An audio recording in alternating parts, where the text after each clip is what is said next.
இப்போ ஒரு 2-3 மாசமா என்கிட்ட இருக்கக்கூடிய கொஞ்சம் பழைய ட்ரெஸ் எல்லாம் எடுத்து போட்டு பார்க்கும்போது தான் தெரியுது ஃபிட் வந்து சுத்தமா சேரவே மாட்டேங்குது. நல்லா வெயிட் கெயின் ஆயிருக்கேங்கிறது மட்டும் தெரியுது. இந்த வெயிட் கெயின் பாத்தீங்கன்னா இந்த ஒரு 3 மாசத்துக்குள்ள தான் எனக்கு நடந்திருக்கு. ஒருவேளை ஊருக்கு வந்து இருக்கிற பூரிப்பா என்னன்ட்டு தெரியல.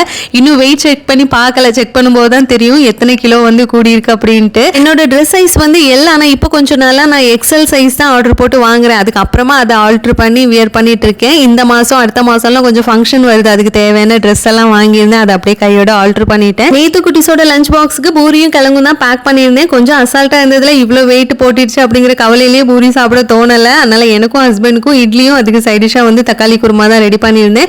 எண்ணெயில கொஞ்சமா ஜீரகம், மிளகு, வெந்தயம், அது கூடவே பூண்டு, சின்ன வெங்காயம், தக்காளி இதெல்லாம் வதக்கிட்டு கொஞ்சமா மஞ்சள் தூள், மிளகாய் தூள், மல்லித்தூள் போட்டு இந்த மசாலாவை அரைச்சிட்டு கடைசியா எண்ணெயில கடுகு, கொஞ்சமா வெந்தயம் போட்டு தாளிச்சு இறக்கணும்னா இட்லி தோசைக்கு சூப்பரா இருக்கும். கண்டிப்பா வந்து ட்ரை பண்ணி பாருங்க. அவ்வளவுதான். இனி நாளைக்கு பார்க்கலாம்.